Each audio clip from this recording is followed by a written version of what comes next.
Job. Chapter 1. There was a man in the land of Uz, whose name was Job. He was an upright man of integrity. He feared God and shunned what was bad. 7 sons and 3 daughters were born to him. His livestock amounted to 7,000 sheep, 3,000 camels, 1,000 cattle, and 500 donkeys, along with a very large number of servants, so that he became the greatest of all the people of the East. Each of his sons would hold a banquet at his house on his own set day. They would invite their 3 sisters to eat and drink with them. After a series of banquet days was complete, Job would send for them in order to sanctify them. Then he would get up early in the morning and offer up burnt sacrifices for each of them. For Job said, "Maybe my sons have sinned and have cursed God in their heart." That is what Job would always do. Now the day came when the sons of the true God entered to take their station before Jehovah, and Satan also entered among them. Then Jehovah said to Satan, "Where have you come from?" Satan answered Jehovah, "From roving about on the earth and from walking about in it." And Jehovah said to Satan, "Have you taken note of my servant Job? There is no one like him on the earth.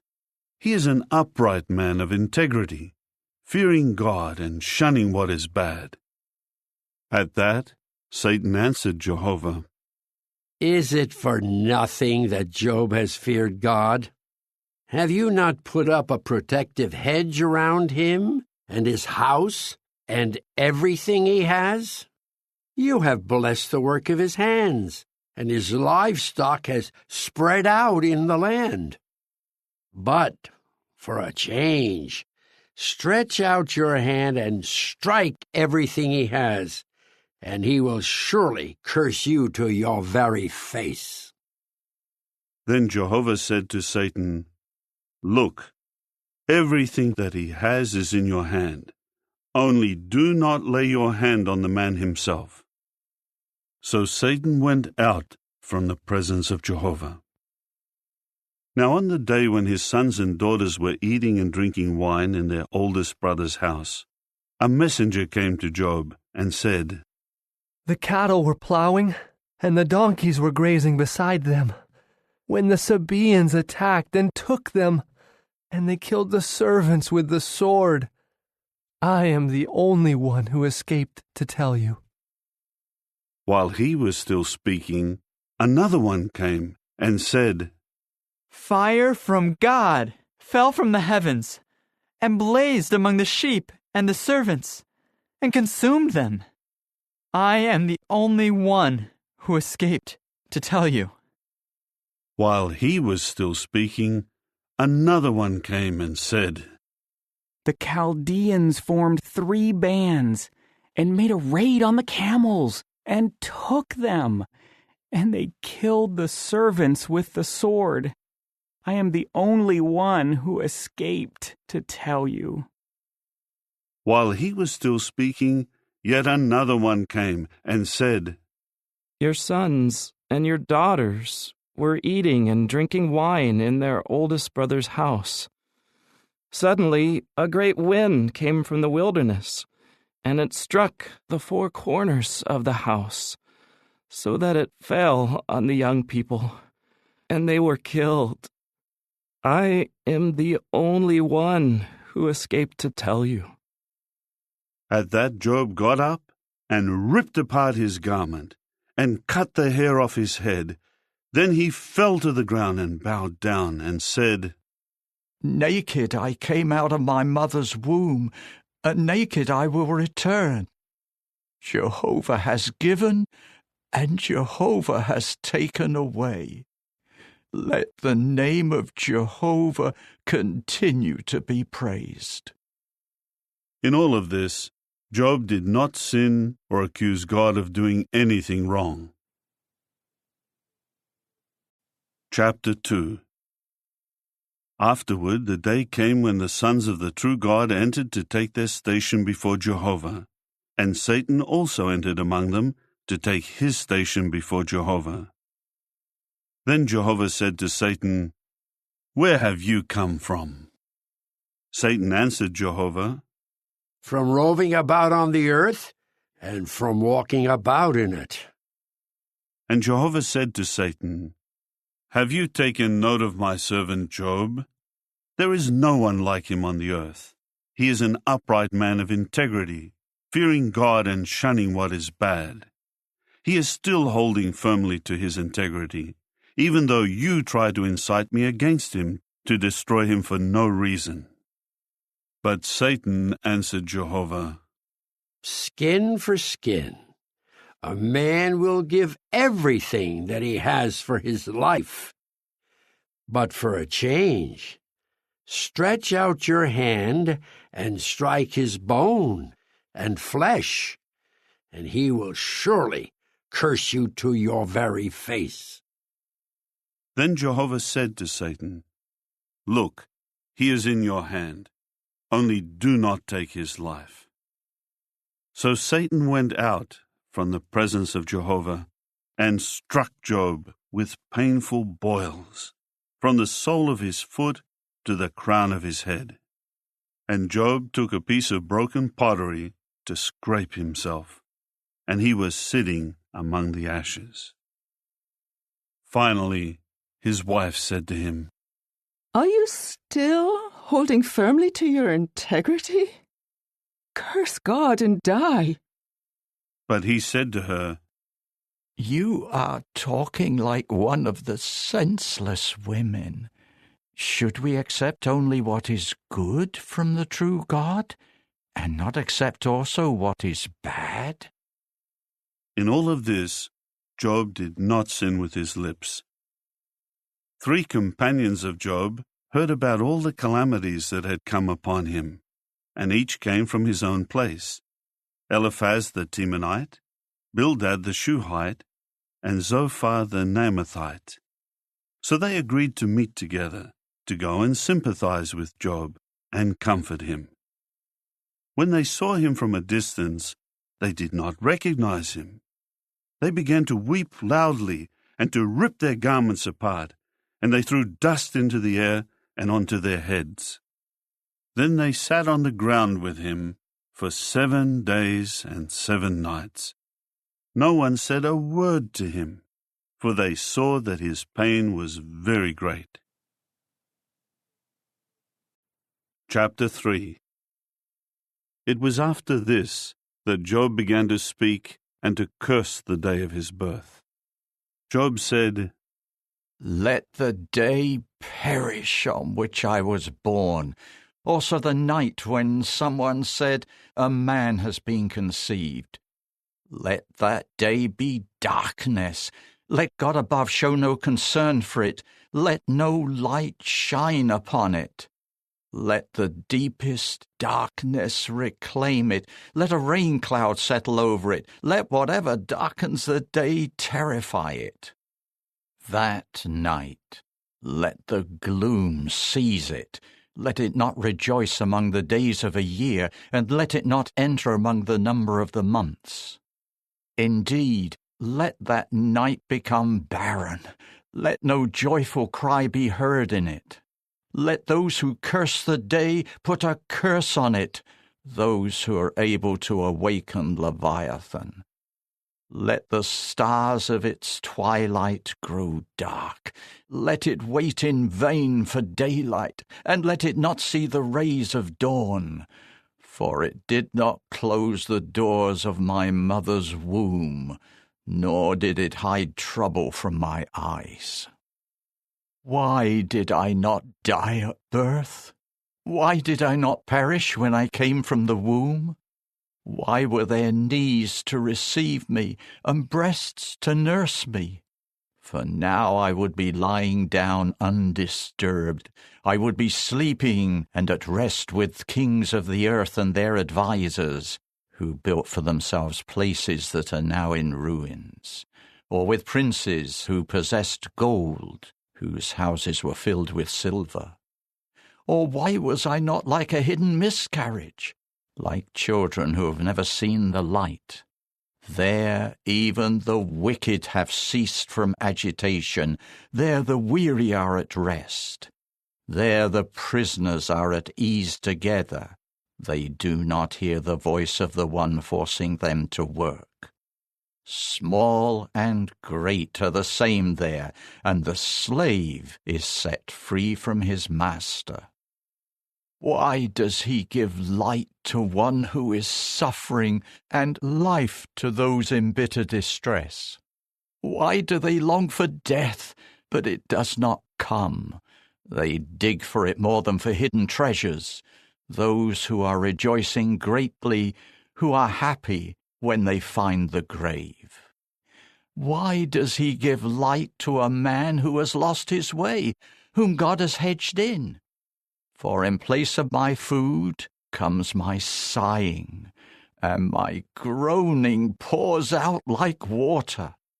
For what I have dreaded has come upon me, and what I have feared has befallen me. I have had no peace, no quiet, no rest, but trouble keeps coming. Chapter 4. Eliphaz the Temanite then said in reply, If someone tries to speak to you, will you become impatient? For who can hold back from speaking? True, you have corrected many, and you used to strengthen the weak hands. Your words would raise up anyone stumbling, and you would strengthen those whose knees were buckling. But now it has happened to you, and you are overwhelmed. It touches you, and you are dismayed. Does your reverence for God not give you confidence? Does your way of integrity not give you hope? Remember, please, what innocent person has ever perished? When have the upright ever been destroyed? What I have seen is that those who plow what is harmful, and those who sow trouble, will reap the same. By the breath of God they perish, and through a blast of his anger they come to an end. The lion roars, and a young lion growls, but even the teeth of strong lions are broken. A lion perishes for lack of prey, and the cubs of a lion are scattered. Now a word was brought to me in secret, and a whisper of it reached my ear. In troubling thoughts during visions of the night, when deep sleep falls upon men, a terrible trembling came upon me, filling all my bones with dread. A spirit passed over my face. The hair of my flesh bristled. It then stood still, but I did not recognize its appearance. A form was in front of my eyes. There was a calm, and then I heard a voice. Can a mortal man be more righteous than God? Can a man be cleaner than his own Maker? Look, he has no faith in his servants, and he finds fault with his angels. How much more so with those dwelling in houses of clay, whose foundation is in the dust, who are crushed as easily as a moth. They are completely crushed from morning to evening. They perish forever, and no one takes notice. Are they not like a tent whose cord is pulled out? They die without wisdom. Chapter 5. Call, please. Is there anyone answering you? To which of the holy ones will you turn? For resentment will kill the foolish one, and envy will put the simple-minded to death. I have seen the foolish one taking root, but suddenly his dwelling place is cursed. His sons are far from safety, and they are crushed at the city gate with no one to save them. The hungry one eats what he harvests, taking it even from among the thorns, and their possessions are ensnared. For harmful things do not sprout from the dust, and trouble does not spring from the ground. For man is born for trouble, as surely as sparks fly upward. But I would appeal to God, and to God I would submit my case, to the one doing great and unsearchable things, wonderful things without number. He gives rain to the earth and sends waters upon the fields.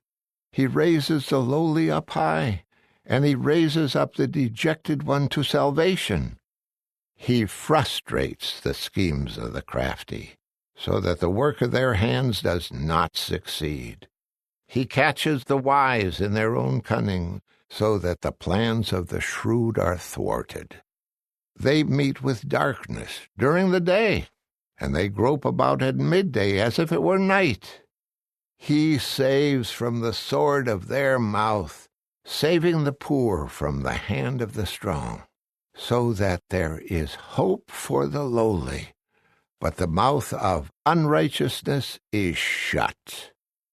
Look, happy is the man whom God reproves. So do not reject the discipline of the Almighty. For he causes pain, but binds up the wound. He breaks apart, but heals with his own hands. He will save you from 6 calamities. Even the 7th will not harm you. During famine he will redeem you from death, and from the power of a sword during war. You will be protected from the lash of the tongue, and you will not fear devastation when it comes. You will laugh at destruction and hunger, and you will not fear the wild beasts of the earth. For the stones of the field will not harm you, and the wild beasts of the field will be at peace with you. You will know that your tent is secure, and nothing will be missing when you inspect your pasture. You will enjoy many children, and your descendants will be as plentiful as the vegetation of the earth. You will still be strong when you go to the grave, like sheaves of grain gathered in their season. Look, we have investigated this, and it is so. Listen and accept it. Chapter 6. Job then said in reply, If only my anguish could be fully weighed and put on scales together with my calamity. For now it is heavier than the sands of the seas. That is why my words have been wild talk. For the arrows of the Almighty have pierced me, and my spirit is drinking their venom. The terrors from God are lined up against me. Will a wild donkey cry out when it has grass? Or will a bull bellow when it has fodder? Is tasteless food eaten without salt? Or is there flavor in the juice of a mallow? I have refused to touch such things. They are like contamination in my food. Oh, that my request would be realized, and that God would grant my desire, that God would be willing to crush me, and that he would reach out his hand and do away with me. For even that would bring me comfort.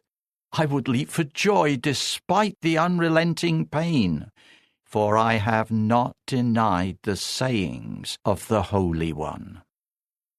Do I have the strength to keep waiting? And what end awaits me that I should continue to live? Is my strength like that of rock? Or is my flesh made of copper?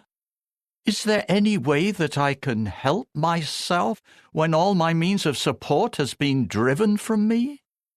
Anyone who withholds loyal love from his fellow man will forsake the fear of the Almighty. My own brothers have been as treacherous as a winter stream, like the water of winter streams that dry up. They are darkened by ice, and in them the melting snow is hidden. But in due season they become waterless and come to an end. When it becomes hot, they dry up. Their course is diverted. They flow into the desert and vanish. The caravans of Tema look for them. The travellers from Sheba wait for them. They are ashamed because of their misplaced trust. They come there only to be disappointed. For this is how you have become to me. You have seen the terror of my calamity, and you are afraid. Have I said, "Give me something," or requested that you make a gift for me from your wealth? Have I asked to be rescued from the hand of an enemy, or to be saved from oppressors? Instruct me, and I will be silent. Help me to understand my mistake. Honest words are not painful, but what benefit can be found in your reproof? Are you scheming to reprove my words, a desperate man's sayings, which the wind blows away? You would also cast lots over an orphan and sell your own friend. So now turn and look at me, for I would not lie to your very faces. Reconsider, please. Do not misjudge me. Yes, reconsider, for my righteousness is yet intact. Is my tongue speaking unjustly? Does my palate not discern that something is wrong? Chapter 7. Is not the life of mortal man on earth like compulsory labor, and are not his days like those of a hired worker? Like a slave, he longs for the shadow, and like a hired worker, he waits for his wages. Thus I have been assigned months of futility, and nights of misery have been counted out for me. When I lie down, I ask, when will I get up? But as the night drags on, I toss restlessly until the dawning of the day. My flesh is covered with maggots and clods of dirt. My skin is full of scabs and pus. My days go by more quickly than a weaver's shuttle, and they come to an end without hope. Remember that my life is wind, that my eye will never again see happiness. The eye that sees me now will see me no more. Your eyes will look for me, but I will be gone. Like a cloud that fades and vanishes, the one who goes down to the grave does not come back up. He will not return again to his house, and his place will acknowledge him no more. Therefore I will not restrain my mouth. I will speak in the anguish of my spirit. I will complain in my bitter distress. Am I the sea or a sea monster, that you should set a guard over me?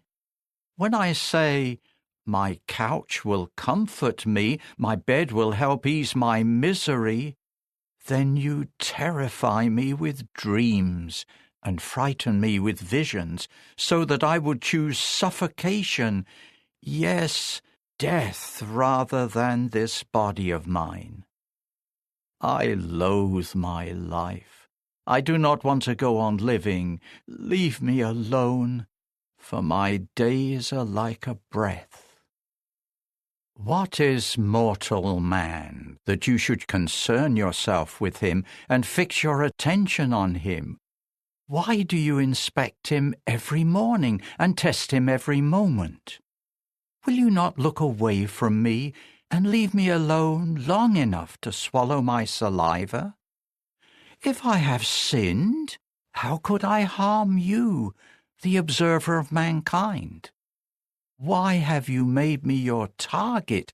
Have I become a burden to you? Why do you not pardon my transgression and excuse my error? For soon I will lie down in the dust, and you will look for me, but I will be gone.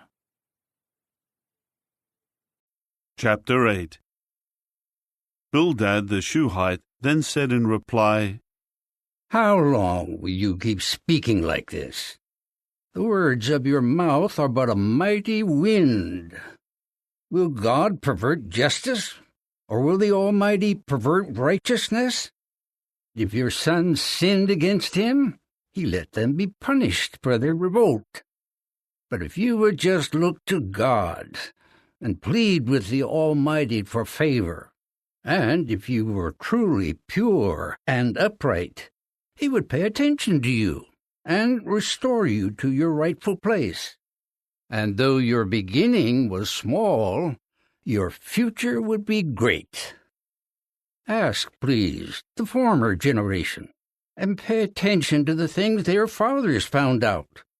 For we were born only yesterday, and we know nothing, because our days on earth are a shadow.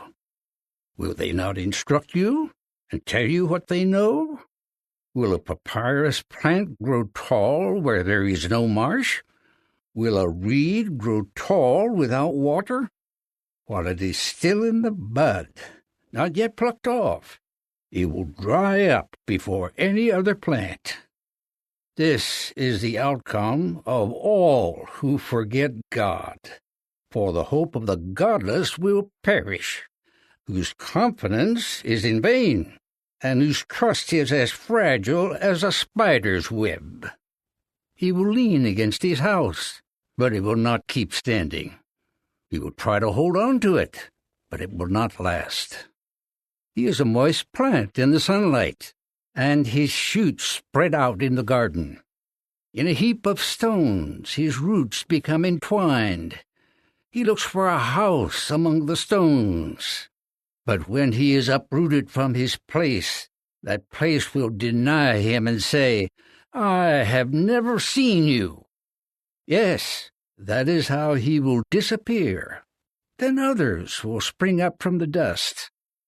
Surely God will not reject those who keep integrity, nor will he support evil men. For he will yet fill your mouth with laughter, and your lips with shouts of joy. Those hating you will be clothed with shame, and the tent of wicked ones will be no more. Chapter 9.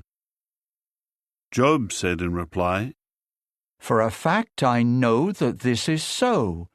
But how can mortal man be in the right in a case with God? If someone wishes to argue with him, that one could not answer one of his questions in 1,000. He is wise in heart and mighty in power. Who can resist him and come off uninjured? He moves mountains without anyone knowing it. He overturns them in his anger. He shakes the earth out of its place so that its pillars tremble. He commands the sun not to shine and seals off the light of the stars. He spreads out the heavens by himself, and he treads upon the high waves of the sea. He made the Ash, the Kisel, and the Chima constellations, and the constellations of the southern sky. He does great and unsearchable things, wonderful things that cannot be counted. He passes by me, and I cannot see him. He moves past me, but I do not discern him. When he snatches something, who can resist him? Who can say to him, What are you doing? God will not restrain his anger. Even the helpers of Rahab will bow down to him. How much more, when I answer him, must I choose my words carefully to argue with him? Even if I were in the right, I would not answer him. I could only plead for mercy from my judge. If I call out to him, will he answer me? I do not believe that he will listen to my voice, for he crushes me with a storm and multiplies my wounds for no reason. He does not let me catch my breath. He keeps filling me with bitter things. If it is a matter of power, he is the strong one. If it is a matter of justice, he says, who can call me to account? If I were in the right, my own mouth would condemn me. Even if I keep my integrity, he will declare me guilty. Even if I keep my integrity, I am not confident about myself. I reject this life of mine. It is all the same. That is why I say he destroys the innocent and the wicked alike. If a flash flood should cause sudden death, he would mock at the despair of the innocent. The earth has been handed over to the wicked. He covers the eyes of its judges. If it is not he, then who is it? Now my days are swifter than a runner. They run away without seeing good. They glide by like reed boats, like eagles that swoop down on their prey. If I say, I will forget my complaint, I will change my expression and be cheerful, I would still be afraid because of all my pains, and I know you would not find me innocent. I would be found guilty. So why should I struggle in vain? If I wash myself in water from melting snow, and I cleanse my hands in lye, then you would dip me in a pit, so that even my own garments would detest me. For he is not a man like me that I may answer him, that we should go to court together. There is no person to decide between us who could serve as our judge. If he would stop beating me and not let his terror frighten me, then I would speak to him unafraid, for it is not in me to speak out of fear. Chapter 10. I loathe my life. I will give vent to my complaints. I will speak out in my bitter distress. I will say to God, do not pronounce me guilty. Tell me why you are contending with me. Does it benefit you to oppress, to despise the work of your hands, while you favor the advice of the wicked? Do you have eyes of flesh, or do you see as mortal man does? Are your days like the days of mortals, or are your years like those of a man, that you should search out my error and keep looking for my sin? You know that I am not guilty, and no one can save me from your hand. Your own hands have shaped me and made me, but now you would completely destroy me. Remember, please, that you made me out of clay, but now you make me return to dust. Did you not pour me out like milk and curdle me like cheese? With skin and flesh you clothed me, and with bones and sinews you wove me together. You have given me life and loyal love. You have guarded my spirit with your care. But you secretly intended to do these things. I know that these things are from you. If I sinned, you would watch me, and you would not acquit me of my error. If I am guilty, too bad for me. And even if I am innocent, I cannot raise my head, for I am filled with dishonor and affliction. If I raise my head up, you hunt for me like a lion, and again show your power against me. You bring new witnesses against me, and increase your anger against me, as hardship after hardship comes upon me. So why did you bring me out from the womb? I should have died before any eye could see me. It would have been as though I never existed. I would have been taken straight from the womb to the grave. Are not my days few? Let him leave me alone. Let him turn his eyes away from me, so that I may find some relief before I go away. And I will not return to the land of deepest darkness, to the land of utter gloom, a land of deep shadow and disorder, where even the light is like the gloom. Chapter 11. Zophar the Naamathite said in reply, Will all these words go unanswered? Or will a lot of talking make someone right? Will your empty talk silence people? Will no one rebuke you for your mocking words?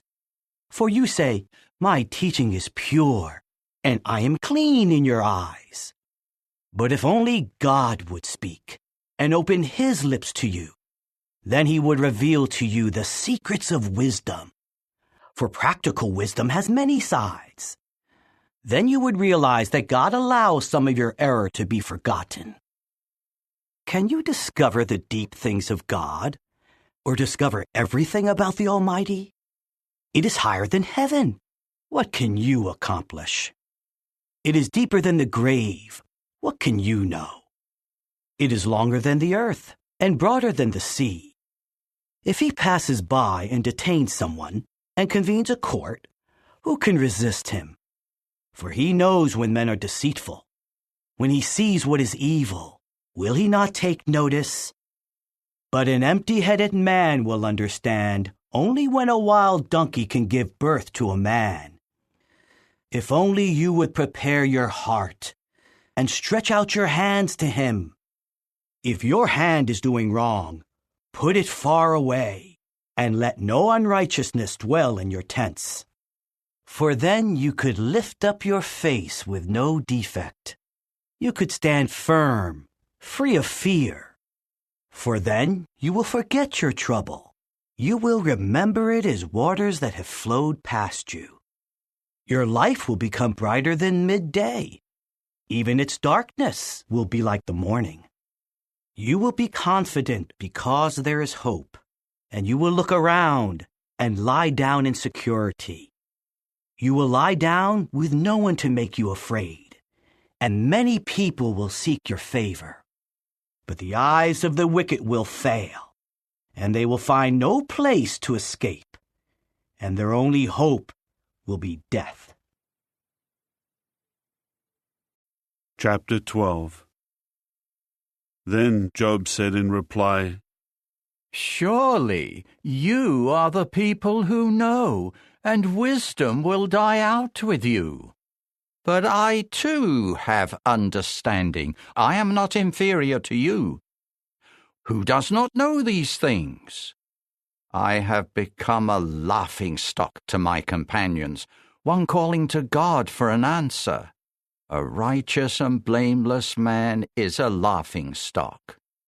The carefree person has contempt for calamity, thinking it is only for those whose feet are unsteady.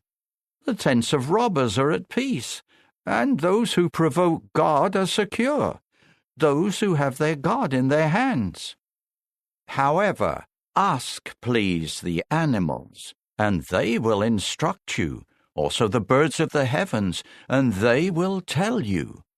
Or give consideration to the earth, and it will instruct you, and the fish of the sea will declare it to you. Who among all these does not know that the hand of Jehovah has done this? In his hand is the life of every living thing and the spirit of every human. Does not the ear test out words, as the tongue tastes food? Is not wisdom found among the aged, and does not understanding come with a long life? With him there are wisdom and mightiness. He has counsel and understanding. When he tears something down, it cannot be rebuilt. What he has shut, no man can open. When he withholds the waters, everything dries up. When he sends them out, they overwhelm the earth. With him there is strength and practical wisdom. To him belong the one going astray and the one leading astray. He makes counselors go barefoot, and he makes fools of judges. He loosens the bonds imposed by kings, and he binds a belt around their waist. He makes priests walk barefoot, and he overthrows those who are firmly established in power. He deprives trusted advisers of speech and takes away the sensibleness of old men. He pours out contempt upon nobles, and he makes powerful ones weak. He reveals deep things from the darkness, and he brings deep darkness into the light. He makes nations grow great in order to destroy them. He enlarges nations, that he may lead them into exile. He takes away the understanding of the leaders of the people, and makes them wander in trackless wastelands. They grope in darkness, where there is no light. He makes them wander about like drunken men. Chapter 13. Yes, my eye has seen all of this. My ear has heard and understood it. What you know, I also know. I am not inferior to you. For my part, I would rather speak to the Almighty himself. I desire to argue my case with God. But you are smearing me with lies. All of you are useless physicians. If only you would keep absolutely silent. That would show wisdom on your part. Listen, please, to my arguments and pay attention to the pleadings of my lips. Will you speak unjustly on God's behalf, and will you speak deceitfully for him? Will you take his side? Will you try to plead the case of the true God? Would it turn out well if he examined you? Will you fool him as you would a mortal man? He will surely rebuke you if you secretly try to show favoritism. Will not his very dignity terrify you, and the dread of him fall upon you? Your wise sayings are proverbs of ashes. Your defenses are as fragile as defenses of clay. Keep silent before me, so that I may speak. Then let whatever may come upon me come. Why do I put myself in danger and take my life in my hands? Though he may slay me, I would still wait. I would argue my case before his face. He would then become my salvation, for no godless person may come in before him. Listen closely to my word. Pay attention to my declaration. See now, I have prepared my legal case. I know I am in the right. Who will contend with me? I would die if I were to stay silent. Only grant two things to me, O God, so that I will not conceal myself from before you.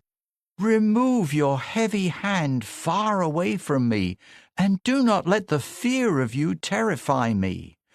Either call, and I will answer, or let me speak, and you answer me. What are my errors and sins? Reveal to me my transgression and my sin. Why do you hide your face and consider me your enemy?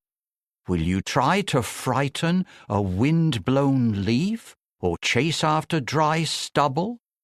For you keep recording bitter accusations against me, and you make me answer for the sins of my youth. You have put my feet in stocks. You scrutinize all my paths, and you trace out each of my footprints. So man decays like something rotten, like a garment eaten by moths. Chapter 14. Man, born of woman, is short-lived and filled with trouble. He comes up like a blossom and then withers away. He flees like a shadow and disappears. Yes, you have fixed your eye upon him, and you bring him into judgment with yourself. Who can produce someone clean from someone unclean? No one can. If his days are decided, the number of his months is with you. You have set a limit for him that he may not go beyond. Turn your gaze away from him so that he may rest, until, like a hired worker, he finishes out his day. For there is hope even for a tree. If it is cut down, it will sprout again, and its twigs will continue to grow. If its root grows old in the ground, and its stump dies in the soil, at the scent of water it will sprout, and it will produce branches like a new plant. But a man dies and lies powerless. When a human expires, where is he? Waters disappear from the sea, and a river drains away and dries up. Man also lies down and does not get up. Until heaven is no more, they will not wake up, nor will they be aroused from their sleep. Oh, that in the grave you would conceal me, that you would hide me until your anger passes by, that you would set a time limit for me and remember me. If a man dies, can he live again? I will wait all the days of my compulsory service until my relief comes. You will call, and I will answer you. You will long for the work of your hands. But for now, you keep counting my every step. You watch only for my sin. My transgression is sealed up in a bag, and you seal up my error with glue.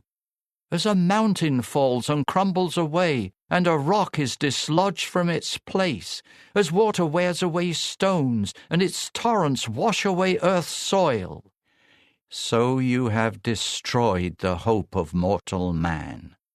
You keep overpowering him until he perishes. You change his appearance, and you send him away. His sons are honored, but he does not know it. They become insignificant, but he does not realize it. He feels pain only while he is still in his flesh. He mourns only while he is still alive. Chapter 15. Eliphaz the Temanite said in reply, Will a wise person answer with empty arguments? Or will he fill his belly with the east wind? Reproving with mere words is useless, and talk alone is of no benefit. For you undermine the fear of God, and you diminish any concern for God. For your error dictates what you say, and you choose crafty speech. Your own mouth condemns you, and not I. Your own lips testify against you. Were you the first man ever born, or was your birth before that of the hills? Do you listen to the confidential talk of God, or do you limit wisdom to yourself? What do you know that we do not know? What do you understand that we do not? Both the gray-haired and the aged are among us, men much older than your father. Are God's consolations not enough for you, or words spoken gently to you? Why does your heart carry you away, and why do your eyes flash with anger? For you turn your spirit against God himself, and you allow such words to go out of your own mouth. What is mortal man that he should be pure, or anyone born of a woman that he should be righteous? Look, he has no faith in his holy ones, and even the heavens are not pure in his eyes. How much less so when a person is detestable and corrupt, a man who drinks in unrighteousness just like water. I will inform you. Listen to me. I will relate what I have seen, what wise men have related from their fathers, things they have not hidden. To them alone the land was given, and no stranger passed among them. A wicked person suffers torment all his days, throughout all the years reserved for the tyrant. Terrifying sounds are in his ears. In a time of peace, marauders attack him. He does not believe that he will escape from darkness. He is reserved for a sword. He wanders about in search of food. Where is it? He well knows that the day of darkness is at hand. Distress and anguish keep terrifying him. They overpower him like a king ready to launch an attack. For he raises his hand against God himself and tries to defy the Almighty. He stubbornly rushes against him with his thick, strong shield. His face is covered with fat, and his hips bulge with fat. He resides in cities that will be brought to ruin, in houses where no one will dwell, which will become heaps of stones. He will not grow rich, and his wealth will not accumulate, nor will his possessions spread over the land. He will not escape from darkness. A flame will dry up his twig, and he will pass away by a blast of God's mouth. He should not go astray and trust in what is worthless, for what he gets in exchange will be worthless. It will happen before his day, and his branches will never flourish. He will be like a vine that shakes off its unripe grapes, and like an olive tree that casts off its blossoms. For the assembly of godless ones is sterile, and fire will consume the tents of bribery. They conceive trouble and give birth to what is wicked, and their womb produces deceit. Chapter 16. Job said in reply, I have heard many things like these before. All of you are troublesome comforters. Is there an end to empty words? What provokes you to answer this way? I could also speak as you do. If you were in my place, I could make persuasive speeches against you and shake my head at you. Instead, though, I would strengthen you with the words of my mouth, and the consolation of my lips would bring relief. If I speak, my own pain is not relieved, and if I stop speaking, how much is my pain reduced? But now he has made me weary. He has devastated my whole household. You also seize me, and it has become a witness, so that my own skinniness rises up and testifies to my face. His anger has torn me to pieces, and he harbors animosity against me. He grinds his teeth against me. My adversary pierces me with his eyes. They have opened their mouth wide against me, and they have scornfully struck my cheeks. In large numbers they gather against me.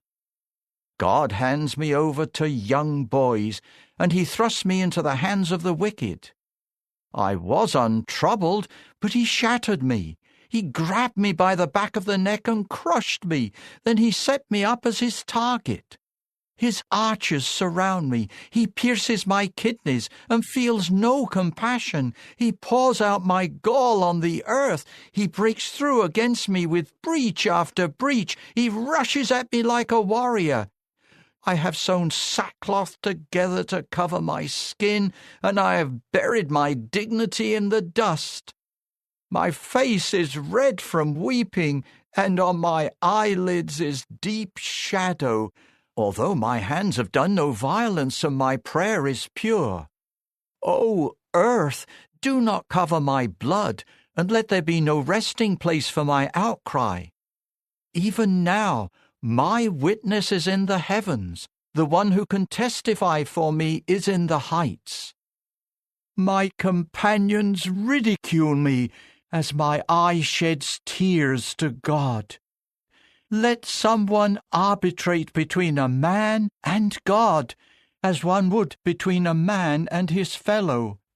For the years to come are few, and I will go away on the path of no return. Chapter 17. My spirit has been broken, my days have been extinguished. The graveyard awaits me. Mockers surround me, and my eye must gaze at their rebellious behavior. Please accept my security and keep it with you. Who else will shake hands with me and pledge in my behalf? For you have concealed discernment from their heart. That is why you do not exalt them. He may offer to share with his friends, while the eyes of his children fail. He has made me an object of scorn among the peoples, so that I became one in whose face they spit.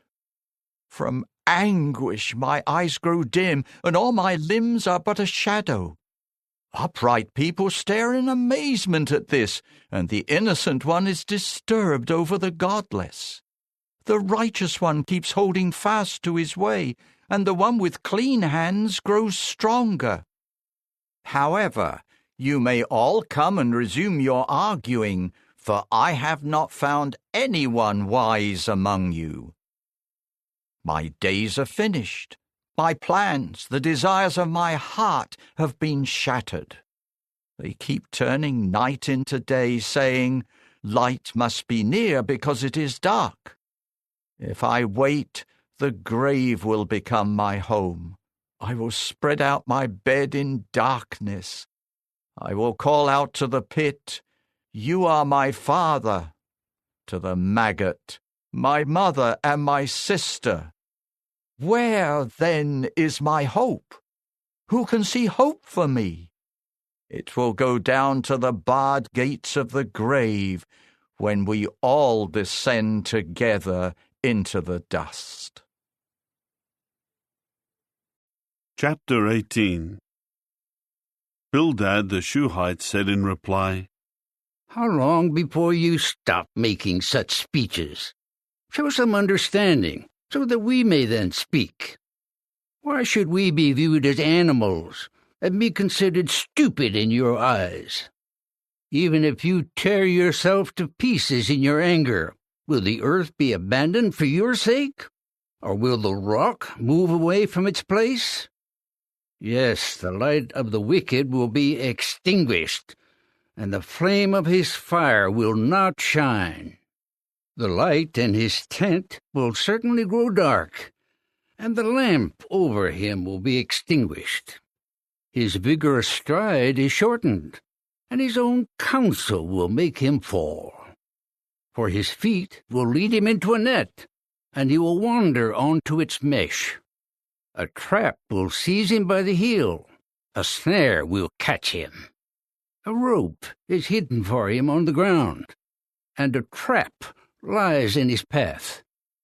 Terrors frighten him on all sides, and chase him at his feet.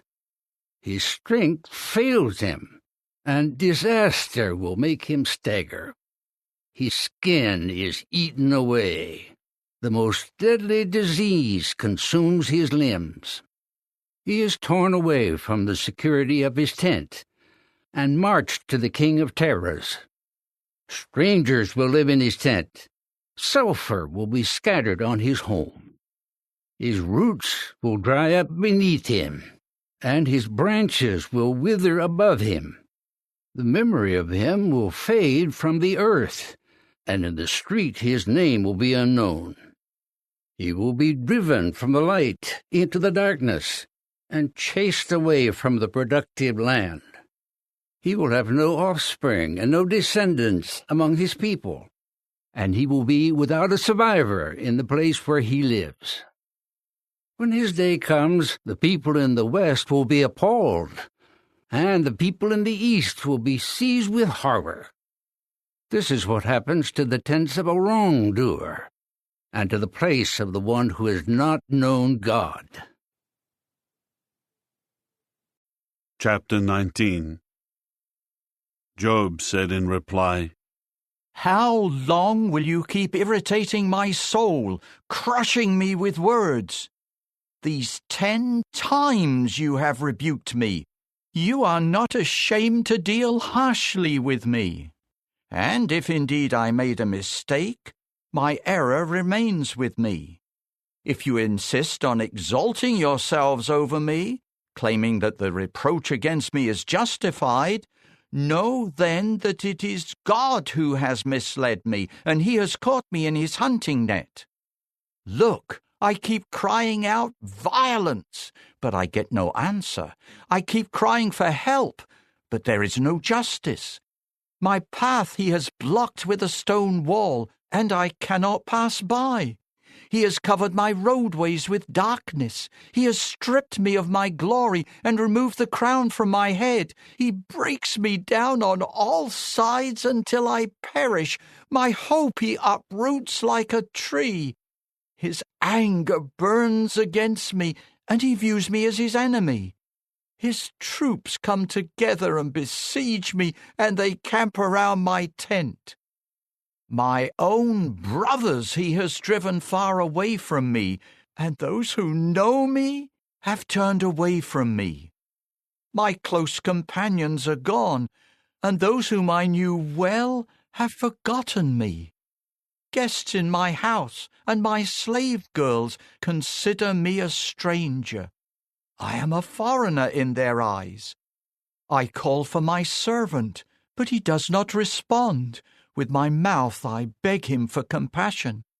My very breath has become loathsome to my wife, and I am a stench to my own brothers. Even young children despise me. When I rise up, they begin jeering at me. All my close friends detest me, and those whom I loved have turned against me. My bones stick to my skin and my flesh, and I escape with the skin of my teeth. Show me mercy, my companions, show me mercy, for God's own hand has touched me. Why do you keep persecuting me as God does, attacking me without let-up? If only my words were written down, if only they could be inscribed in a book. Oh, that they were carved forever in the rock, with an iron stylus and lead. For I well know that my Redeemer is alive. He will come later and rise up over the earth. After my skin has thus been destroyed, while yet in my flesh, I will see God, whom I will see for myself, whom my own eyes will see, not someone else's. Deep inside I feel overwhelmed. For you say, in what way are we persecuting him, since the root of the problem is with me? Be in fear of the sword yourselves, for the sword brings punishment against errors. You should know that there is a judge. Chapter 20. Zophar the Naamathite said in reply, This is why my own troubling thoughts urge me to answer, because of the agitation I feel. I have heard a reproof that insults me, and my understanding impels me to reply. Surely you must have always known this, for it has been so since man was put on the earth, that the joyful cry of the wicked is brief, and the rejoicing of the godless one is for a moment. Although his greatness ascends to heaven, and his head reaches to the clouds, he will perish forever like his own dung. Those who used to see him will say, Where is he? He will fly off like a dream. and they will not find him. He will be chased away like a vision of the night. The eye that once saw him will not do so again, and his place will behold him no more. His own children will seek the favor of the poor, and his own hands will give back his wealth. His bones were full of youthful vigor, but it will lie down with him in mere dust. If what is bad tastes sweet in his mouth, if he hides it under his tongue, if he savors it and does not let it go, but keeps holding it in his mouth, his food will turn sour inside him. It will become like the poison of cobras within him. He has swallowed down wealth, but he will vomit it up. God will empty it out of his belly. The venom of cobras he will suck. The fangs of a viper will kill him. He will never see the streams of water, the torrents of honey and butter. He will give back his goods without consuming them. He will not enjoy the wealth from his trade. For he has crushed and abandoned the poor. He has seized a house that he did not build. But he will feel no peace within himself. His wealth will not help him escape. There is nothing left for him to devour. That is why his prosperity will not last. When his wealth reaches its peak, anxiety will overtake him. The full force of misfortune will come against him. As he fills his belly, God will send his burning anger upon him, raining it down upon him into his bowels. When he flees from weapons of iron, arrows from a copper bow will pierce him. He pulls an arrow from his back, a glittering weapon from his goal, and terror seizes him. Total darkness awaits his treasures. A fire that no one fanned will consume him. Calamity awaits any survivors in his tent. Heaven will uncover his error. The earth will rise up against him. A flood will sweep his house away. It will be a heavy torrent on the day of God's anger. This is the wicked man's share from God, the inheritance that God has decreed for him. Chapter 21. Job said in reply, Listen carefully to what I say. Let this be the consolation you give me. Bear with me while I speak. After I speak, you may then mock me. Is my complaint directed toward a man? If it were, would I not lose patience? Look at me and stare in amazement. Put your hand over your mouth. When I think about it, I am disturbed, and my whole body shudders. Why do the wicked live on, grow old, and become wealthy? Their children are always in their presence, and they get to see their descendants. Their houses are secure, they are free from fear, and God does not punish them with his rod. Their bulls breed without failure, their cows give birth and do not miscarry, their boys run outside just like a flock, and their children skip about. They sing accompanied by tambourine and harp, and rejoice at the sound of the flute. They spend their days in contentment, and go down peacefully to the grave. But they say to the true God, Leave us alone, we have no desire to know your ways. Who is the Almighty that we should serve him? What would we gain by being acquainted with him? But I know that they do not control their own prosperity.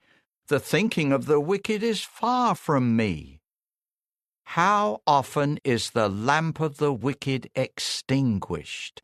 How often does disaster come upon them? How often does God deal out destruction to them in his anger? Do they ever become like straw before the wind, and like chaff that a storm wind carries away? God will store up a man's punishment for his own sons, but may God repay him so that he will know it. May his own eyes see his ruin, and may he be the one to drink from the rage of the Almighty.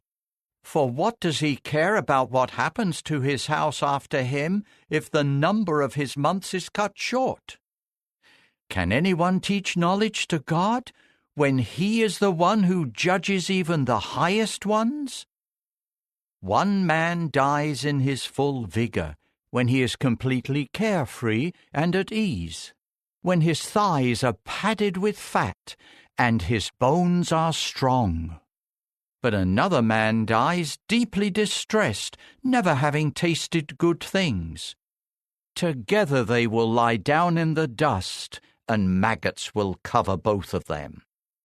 Look, I know exactly what you are thinking, and the schemes you devise to wrong me.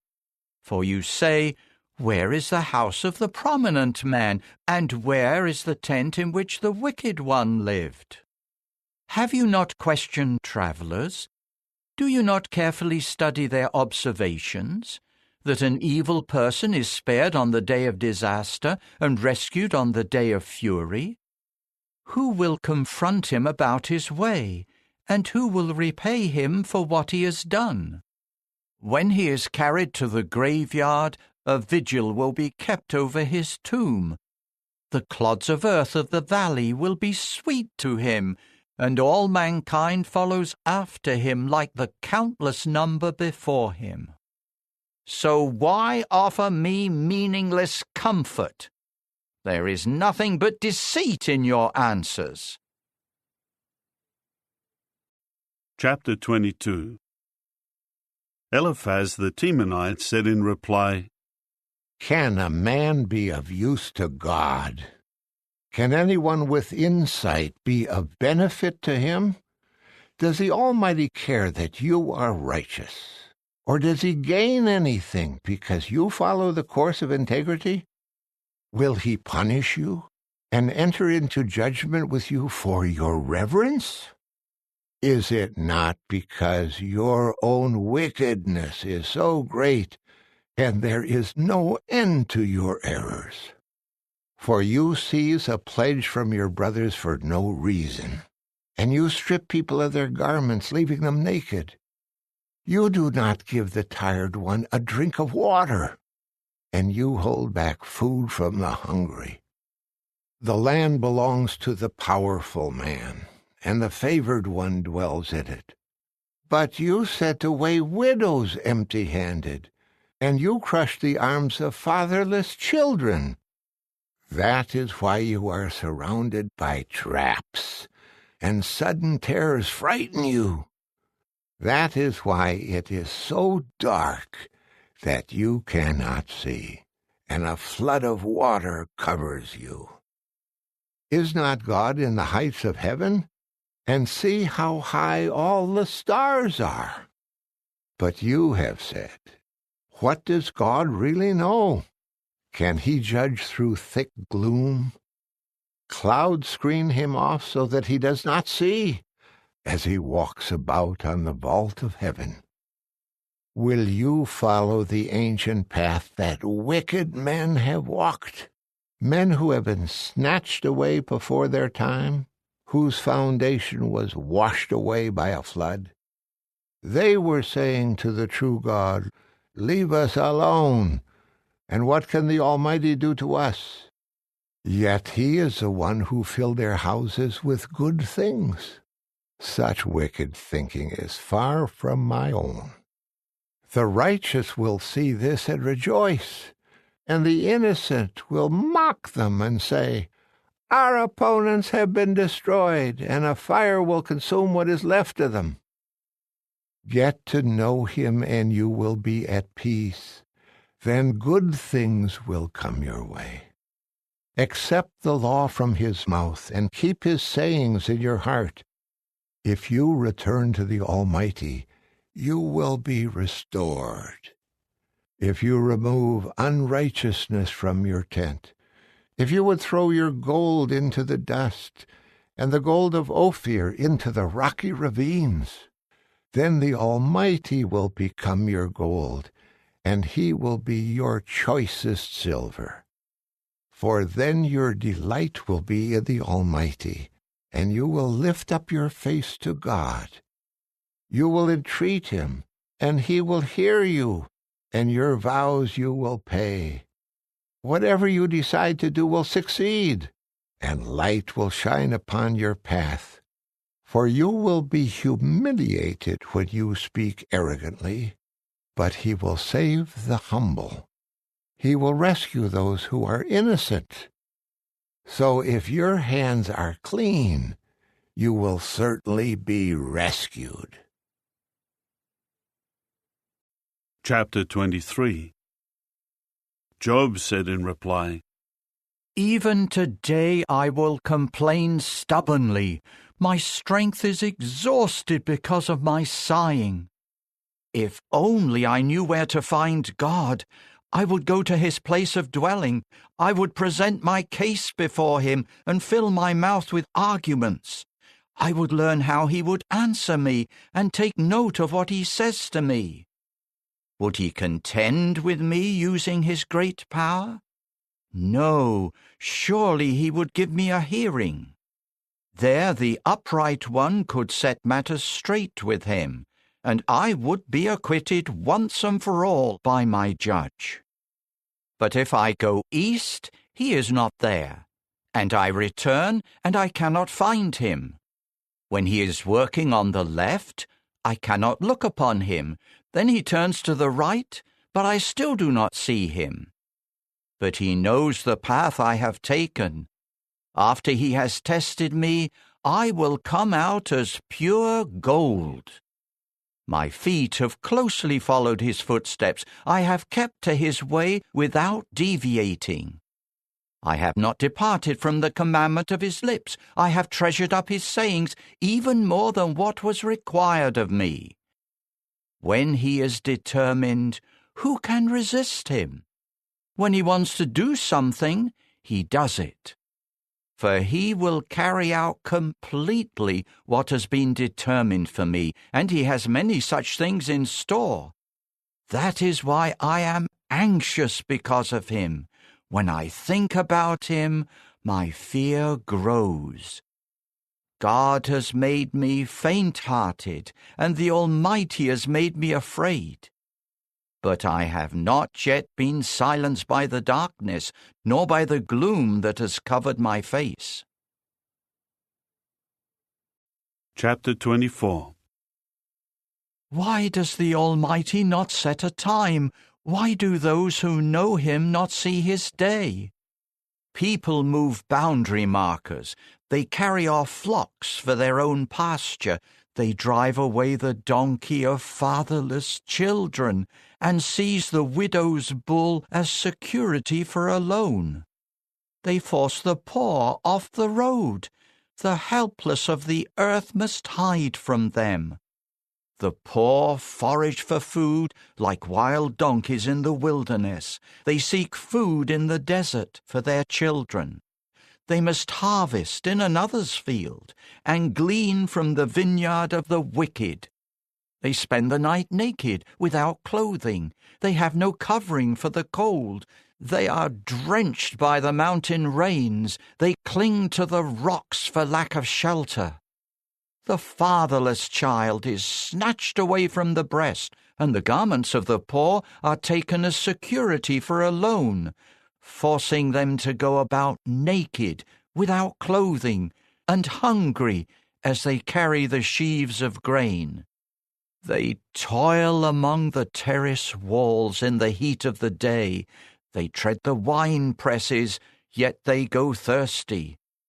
The dying keep groaning in the city. The fatally wounded cry for help, but God does not regard this as improper. There are those who rebel against light. They do not recognize its ways, and they do not follow its paths. The murderer rises at daybreak. He slays the helpless and the poor, while at night he engages in theft. The eye of the adulterer waits for the twilight, saying, "No one will see me," and he covers his face.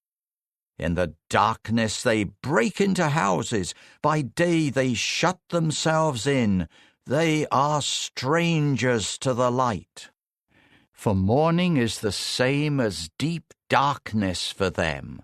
They are familiar with the terrors of deep darkness. But they are swiftly carried away by the waters. Their portion of the land will be cursed. They will not return to their vineyards. Just as drought and heat take away the melted snow, the grave takes away those who have sinned. His mother will forget him. The maggot will feast on him. He will be remembered no more, and unrighteousness will be broken just like a tree.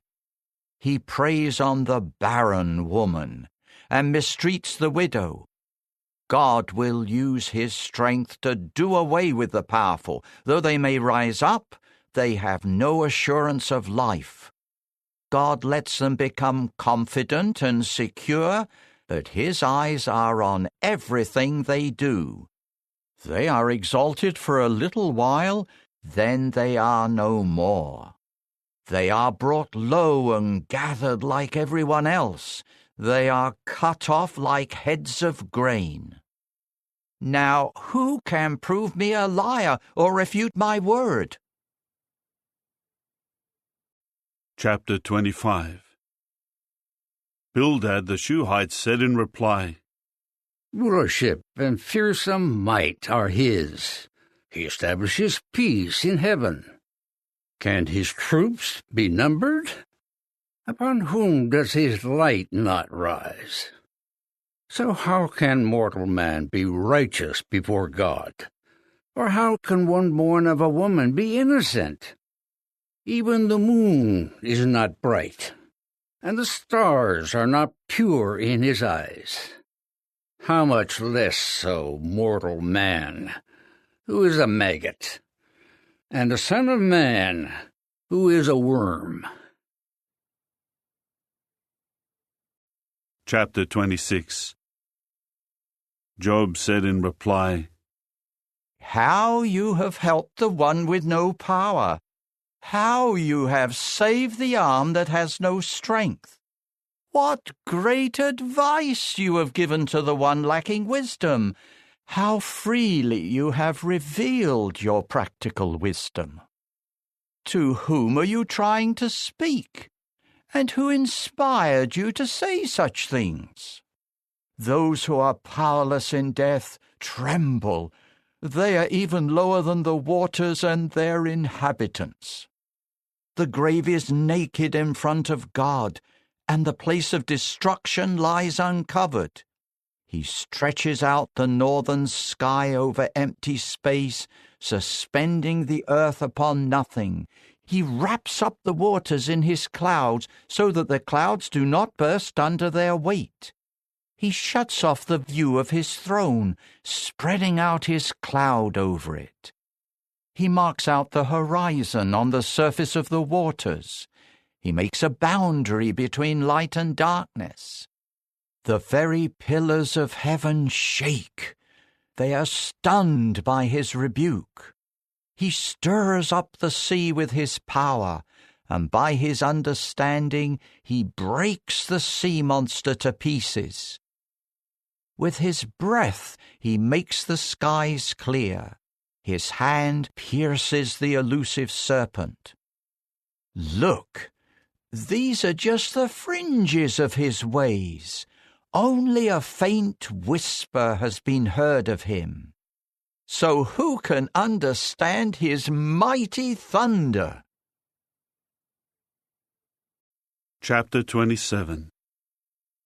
Job continued his discourse, saying, As surely as God lives, who has deprived me of justice, as the Almighty lives, who has made me bitter, as long as my breath is within me and spirit from God is in my nostrils, my lips will not speak unrighteousness, nor will my tongue mutter deceit.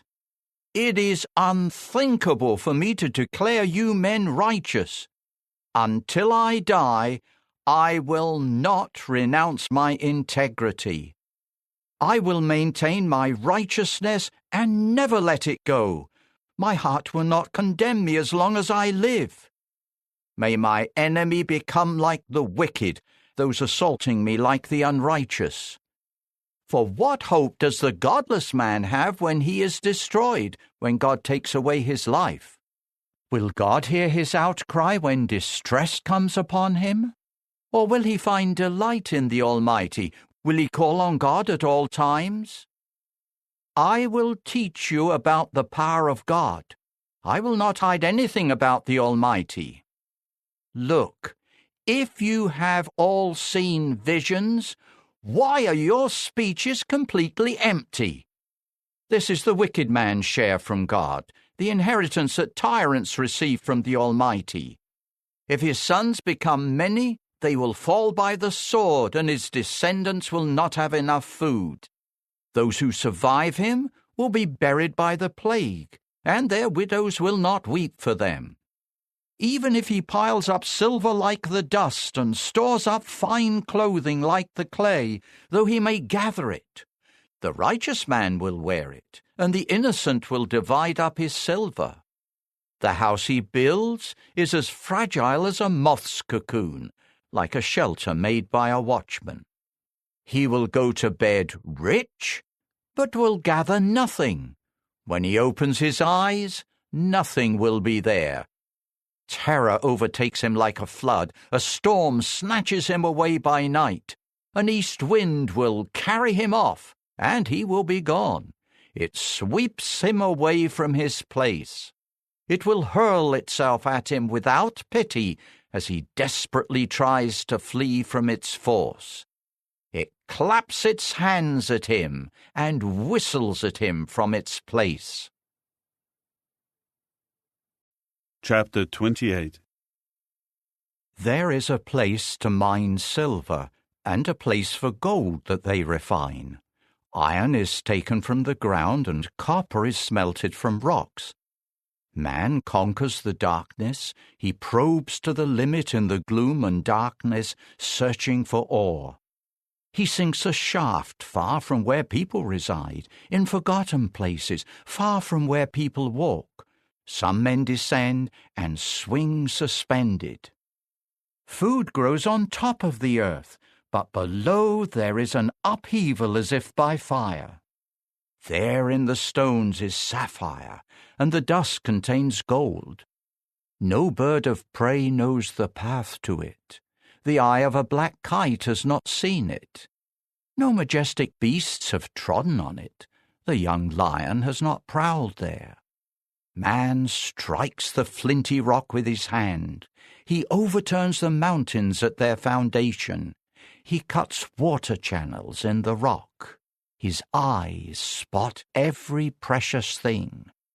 He dams up the sources of rivers and brings what was hidden to the light.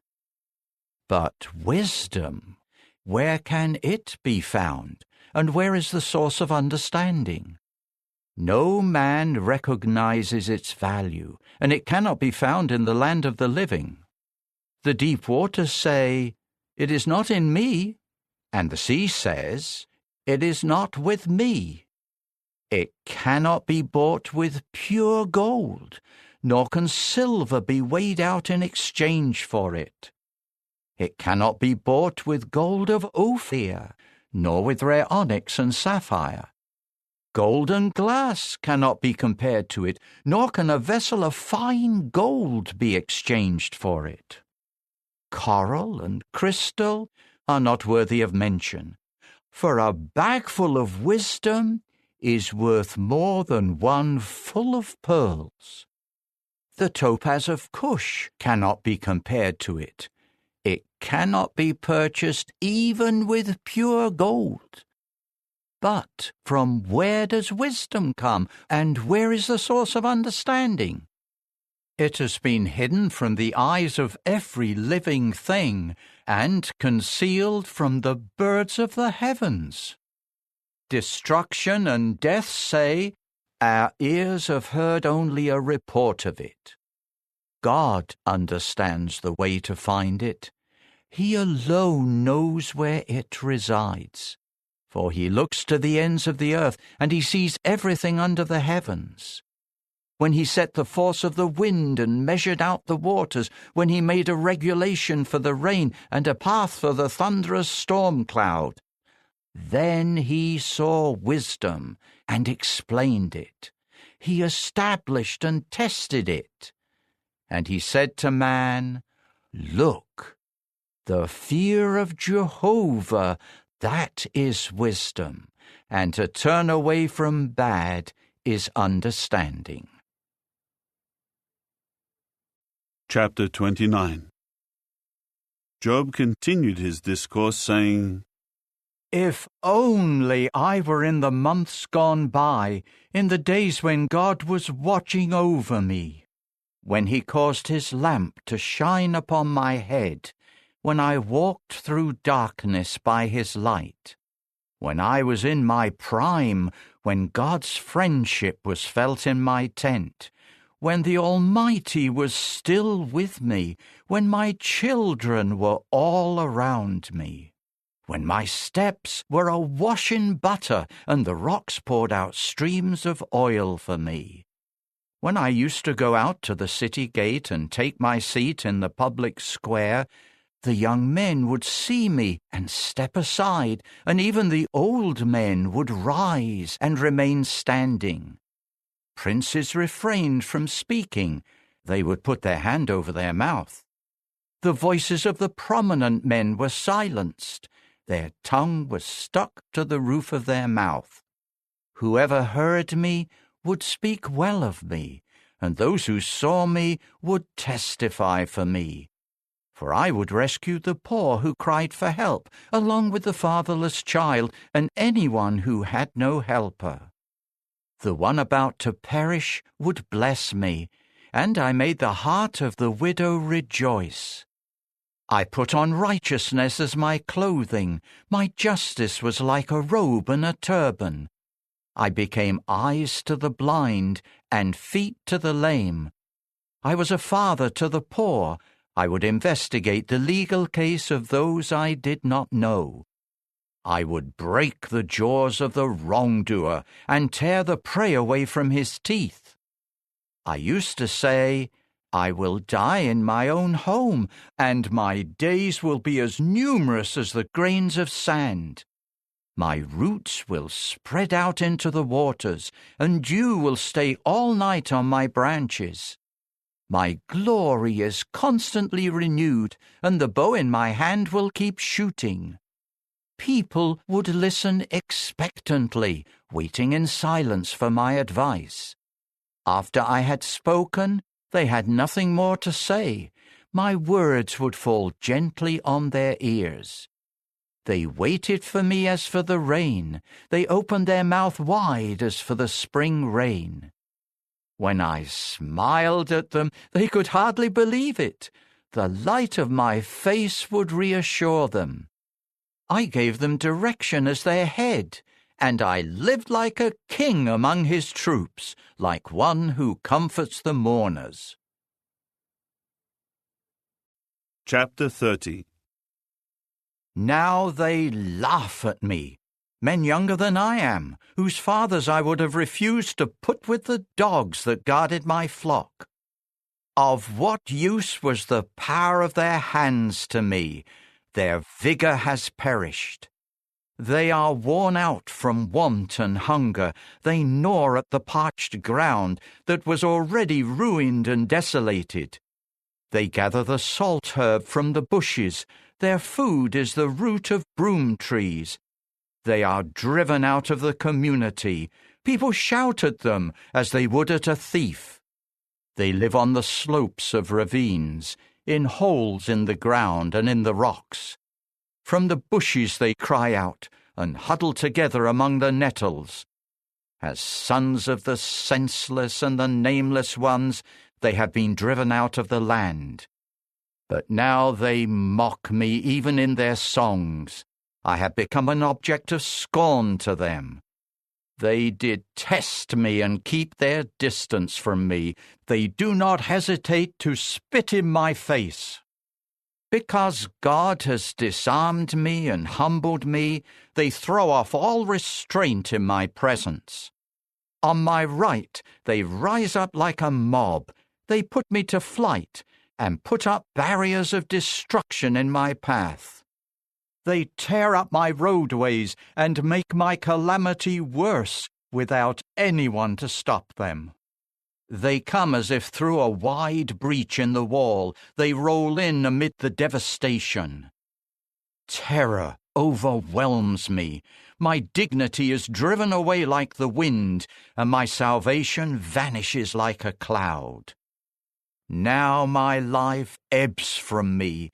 Days of affliction take hold of me. Aching pierces my bones at night. The gnawing pain never stops. With great force my garment is disfigured. Like the collar of my garment it chokes me. God has thrown me down into the mud. I am reduced to dust and ashes. I cry to you for help, but you do not answer me. I stand up, but you just look at me. You have cruelly turned against me. With the full might of your hand you assault me. You pick me up and carry me off with the wind. Then you toss me about in the storm. For I know that you will bring me down to death, to the house where everyone living will meet. But no one would strike at a broken man as he cries for help during his time of disaster. Have I not wept for those who have fallen on hard times? Have I not grieved for the poor? Although I hoped for good, bad came. I expected the light, but darkness came. The churning inside me did not stop. Days of affliction confronted me. I walk about gloomy. There is no sunlight. In the assembly I rise and cry for help. I have become a brother to jackals and a companion to the daughters of the ostrich. My skin has blackened and fallen off. My bones burn from the heat. My harp is used only for mourning, and my flute for the sound of weeping. Chapter 31. I have made a covenant with my eyes. So how could I show improper attention to a virgin? What, then, would be my share from God above? What inheritance from the Almighty on high? Does not disaster await the wrongdoer, and calamity those doing what is harmful? Does he not see my ways and count all my steps? Have I ever walked in untruth? Has my foot hurried to deceive? Let God weigh me with accurate scales, then he will recognize my integrity. If my footsteps deviate from the way, or my heart has followed after my eyes, or my hands have been defiled, then let me sow seed and someone else eat, and let what I plant be uprooted. If my heart has been enticed by a woman, and I have lain in wait at my neighbor's door, then let my wife grind grain for another man, and let other men have sexual relations with her. For that would be shameful conduct, an error deserving punishment by the judges. It would be a fire that would devour and destroy, consuming even the roots of all my produce. If I denied justice to my male or female servants when they had a complaint against me, what can I do when God confronts me? What can I answer him when he calls for an accounting? Did not the one who made me in the womb also make them? Was it not the same one who formed us before our birth? If I refused to give the poor what they desired, or sadden the eyes of the widow, if I ate my portion of food alone, without sharing it with the orphans, for from my youth the orphan grew up with me as though I were his father, and I have been a guide for the widow from childhood.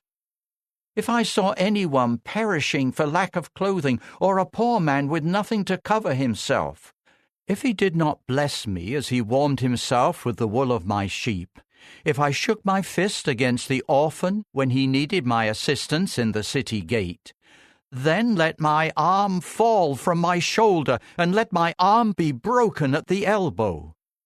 For I dreaded disaster from God, and I could not stand before his dignity. If I put my confidence in gold, or said to fine gold, "You are my security," if I found my joy in my great wealth because of the many possessions I acquired, if I saw the sun shining or the moon moving in its splendor, and my heart was secretly enticed, and my mouth kissed my hand in worship of them, then that would be an error, deserving punishment by the judges, for I would have denied the true God above.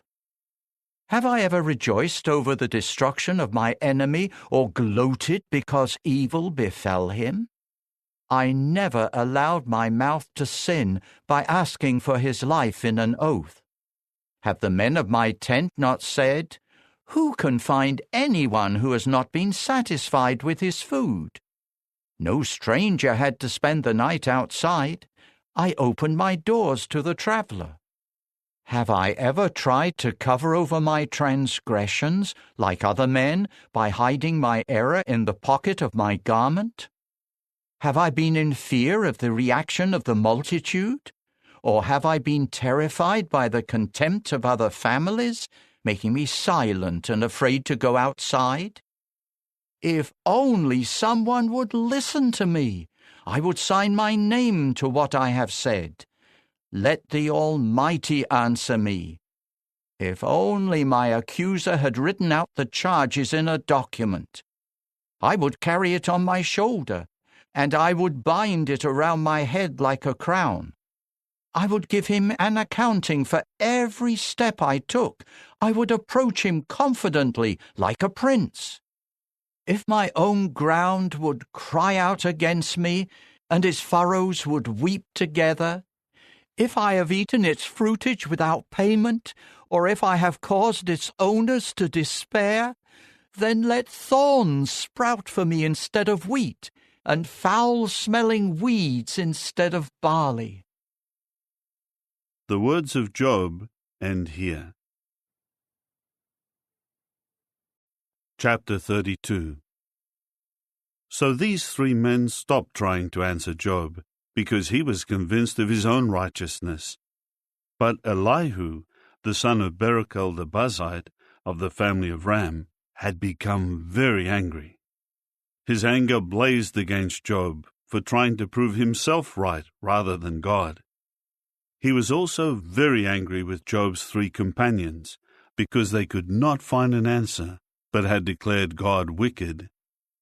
Elihu had been waiting to respond to Job, because they were older than he was.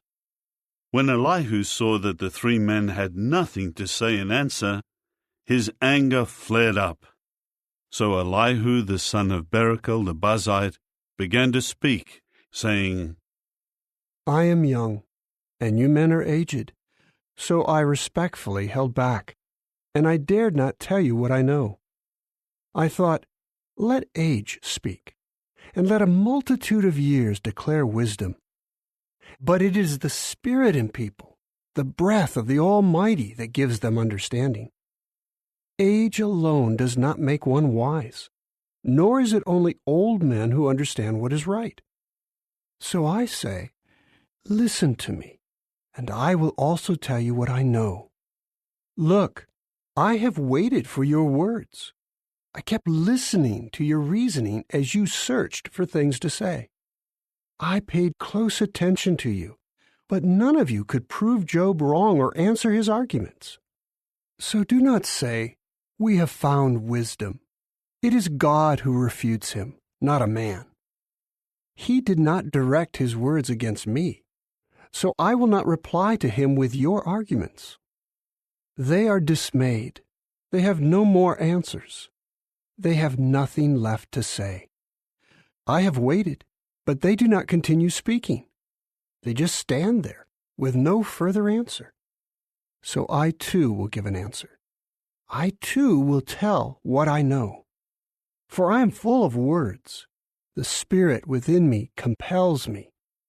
My insides are like wine that has no vent, like new wineskins, ready to burst. Let me speak so that I can find relief. I will open my lips and give an answer. I will not show partiality to anyone, nor will I flatter any human, for I do not know how to flatter. If I did, my Maker would quickly do away with me. Chapter 33. But now, Job, please hear my words. Listen to everything I say. Look, please, I must open my mouth. My tongue must speak. My words declare the uprightness of my heart, and my lips sincerely tell what I know. God's own Spirit made me, and the Almighty's own breath brought me to life. Reply to me if you are able. Present your arguments before me. Take your position. Look, I am just like you before the true God. From the clay, I too was shaped. So no fear of me should terrify you, and no pressure from me should overwhelm you. But you said in my hearing, yes, I kept hearing these words, I am pure, without transgression. I am clean, without error. But God finds reasons to oppose me. He considers me his enemy. He puts my feet in stocks. He scrutinizes all my paths. But you are not right in saying this. So I will answer you. God is far greater than mortal man. Why do you complain against him? Is it because he did not answer all your words? For God speaks once, and a second time, but no one pays attention. In a dream, a vision of the night, when deep sleep falls upon people while they sleep in their beds, then he uncovers their ears and impresses his instruction upon them, to turn a person away from wrongdoing and to protect a man from pride. God spares his soul from the pit, his life from perishing by the sword. A person is also reproved by pain on his bed and by the constant distress of his bones, so that his very being loathes bread, and he rejects even fine food. His flesh wastes away from sight, and his bones that were hidden now protrude. His soul draws near to the pit, his life to those who bring death. If there is a messenger for him, one advocate out of 1,000, to tell to man what is upright, then God shows him favor and says, Spare him from going down into the pit. I have found a ransom. Let his flesh become fresher than in youth. Let him return to the days of his youthful vigor. He will entreat God, who will accept him, and he will see his face with shouts of joy, and he will restore his righteousness to mortal man. That person will declare to men, I have sinned and distorted what is right, but I did not receive what I deserved. He has redeemed my soul from going into the pit, and my life will see the light. Indeed, God does all these things, twice, 3 times for a man, to bring him back from the pit, so that he may be enlightened with the light of life. Pay attention, Job. Listen to me. Keep silent, and I will continue speaking. If you have something to say, reply to me. Speak, for I want to prove you right. If you have nothing to say, you should listen to me. Keep silent, and I will teach you wisdom. Chapter 34. So Elihu continued to say in reply, Listen to my words, you who are wise. Hear me, you who know so much. For the ear tests words, just as the tongue tastes food. Let us evaluate for ourselves what is right. Let us decide among ourselves what is good. For Job has said, I am in the right, but God has denied me justice. Would I lie about what my own judgment should be? My wound is incurable, though there is no transgression. What other man is like Job, who drinks up derision like water? He is in company with wrongdoers and in association with wicked men. For he has said, a man does not benefit from trying to please God. So listen to me, you men of understanding. It is unthinkable for the true God to act wickedly, for the Almighty to do wrong. For he will reward a man according to what he does, and bring upon him the consequences of his ways. For a certainty, God does not act wickedly. The Almighty does not pervert justice. Who put him in charge of the earth, and who appointed him over the whole world? If he fixes his attention on them, if he gathers their spirit and breath to himself, all humans would perish together, and mankind would return to the dust. So if you have understanding, pay attention to this. Listen carefully to what I say. Should someone who hates justice be in control? Or would you condemn a powerful one who is righteous? Would you say to a king, you are good for nothing? Or to nobles, you are wicked? There is one who does not show partiality to princes, and who does not favor the rich over the poor, for they are all the work of his hands. They may die suddenly, in the middle of the night. They shake violently and pass away. Even the powerful are removed, but not by human hands. For God's eyes are upon the ways of a man, and he sees all his steps. There is no darkness or deep shadow where wrongdoers can conceal themselves. For God has not set an appointed time for any man to appear before him in judgment. He breaks the powerful without needing to investigate, and sets up others in their place. For he knows what they are doing. He overthrows them during the night, and they are crushed. He strikes them for their wickedness in a place where all can see, because they have turned away from following him and have no regard for any of his ways. They cause the poor to cry out to him so that he hears the outcry of the helpless. When God remains silent, who can condemn him? When he hides his face, who can see him? Whether toward a nation or a man, the result is the same, so that a godless person may not rule or lay snares for the people. For will anyone say to God, I have been punished, although I have committed no offense? Teach me what I have failed to see. If I have done anything wrong, I will not do it again. Should he reward you on your terms when you reject his judgment? You must decide, not I. So tell me what you know so well. Men of understanding will say to me, any wise man who hears me, Job speaks without knowledge, and his words lack insight. Let Job be tested to the limit, because his replies are like those of wicked men. He adds rebellion to his sin. He scornfully claps his hands before us and multiplies his words against the true God. Chapter 35. Elihu continued his response. Are you so convinced that you are right that you would say, I am more righteous than God? For you say, what does it matter to you? Am I better off than if I had sinned? I will reply to you and to your companions with you. Look up to heaven and see. Observe the clouds, which are high above you. If you sin, how do you hurt him? If your transgressions multiply, what do you do to him? If you are righteous, what do you give him? What does he receive from you? Your wickedness affects only a human like yourself, and your righteousness a son of man. People cry out when under great oppression. They cry for relief from the domination of the powerful.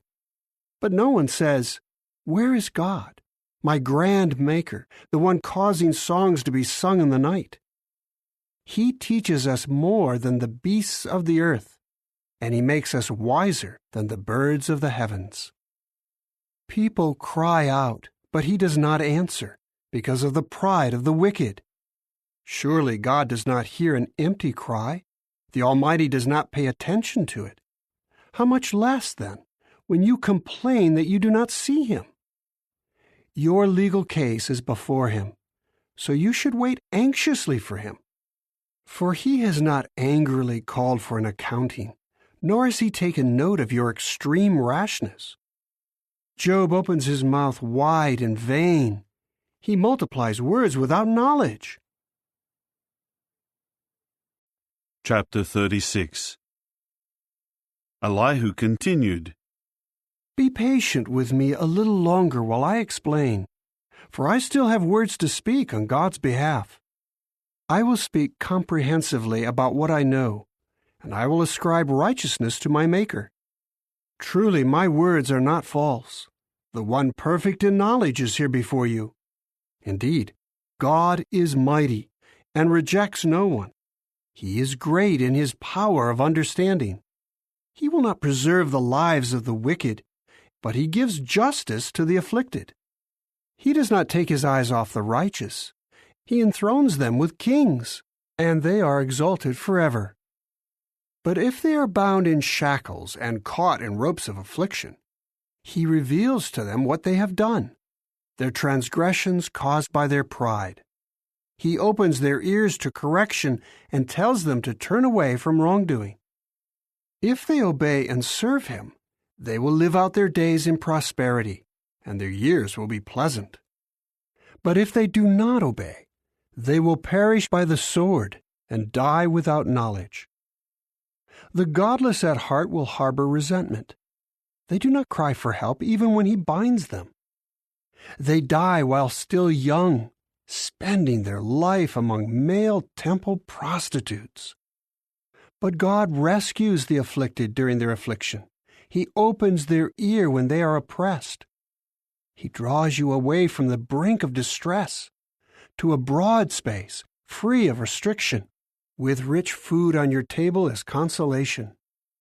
Then you will be satisfied with the judgment on the wicked, when judgment is rendered and justice is upheld.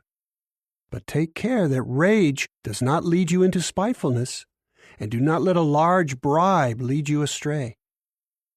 Would your cry for help, or any of your strenuous efforts, keep you from distress? Do not long for the night, when people vanish from their place. Beware that you do not turn to wrongdoing, choosing this instead of affliction. Look, God is exalted in His power. What instructor is like Him? Who has directed His way, or said to Him, What you have done is wrong? Remember to magnify His activity, of which men have sung. All mankind has seen it. Mortal man looks on from a distance. Yes, God is greater than we can know.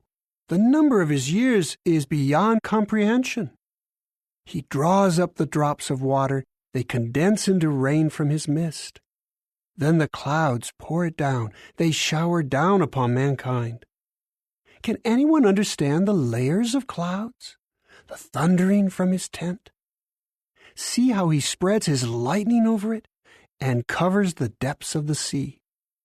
By these He sustains the peoples. He gives them food in abundance. With His hands He covers the lightning, and He directs it against its target. His thunder tells about Him.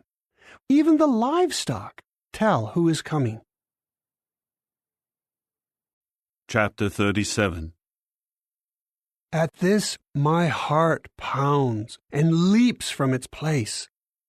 Listen carefully to the rumbling of His voice and the thunder that comes from His mouth.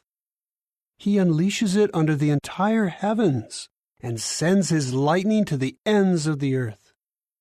After that is a roaring sound. He thunders with a majestic voice, and He does not hold it back when His voice is heard. God thunders with His voice in a wonderful way. He does great things that are beyond our understanding. For He says to the snow, Fall to the earth, and to the downpour of rain, pour down mightily. God puts a stop to all human activity so that every mortal man will know his work. The wild animals go into their dens and remain in their lairs. The storm wind blows from its chamber, and the cold comes from the north winds. By the breath of God, the ice is produced, and the broad waters are frozen solid. Yes, he weighs down the clouds with moisture. He scatters his lightning in the clouds. They swirl around where he directs them. They carry out whatever he commands on the surface of the inhabited earth. Whether it is for punishment, or for the sake of the land, or for loyal love, he causes it to happen. Listen to this, Job. Stop and consider carefully the wonderful works of God. Do you know how God controls the clouds, and how he causes the lightning to flash from his cloud? Do you know how the clouds float? These are the wonderful works of the one perfect in knowledge. Why does your clothing become hot when the earth is still? Because of the south wind. Can you with him spread out the skies as solid as a metal mirror? Tell us what we should say to him. We cannot answer because we are in the dark. Should he be told that I want to speak? Or has anyone said something that should be communicated to him? They cannot even see the light, though it is bright in the sky, until a wind passes by and clears away the clouds. Out of the north comes golden splendor. God's majesty is awe-inspiring. Understanding the Almighty is beyond our reach. He is great in power, and he never violates his justice and abundant righteousness. Therefore, people should fear him, for he does not favor any who think that they are wise. Chapter 38. Then Jehovah answered Job out of the windstorm, "Who is this who is obscuring my counsel and speaking without knowledge? Brace yourself, please, like a man. I will question you, and you inform me. Where were you when I founded the earth? Tell me, if you think you understand. Who set its measurements, in case you know? Or who stretched a measuring line across it? Into what were its pedestals sunk? Or who laid its cornerstone? When the morning stars joyfully cried out together, and all the sons of God began shouting in applause. And who barricaded the sea behind doors, when it burst out from the womb, when I clothed it with clouds and wrapped it in thick gloom, when I established my limit for it, and put its bars and doors in place? And I said, You may come this far and no farther. Here is where your proud waves will stop.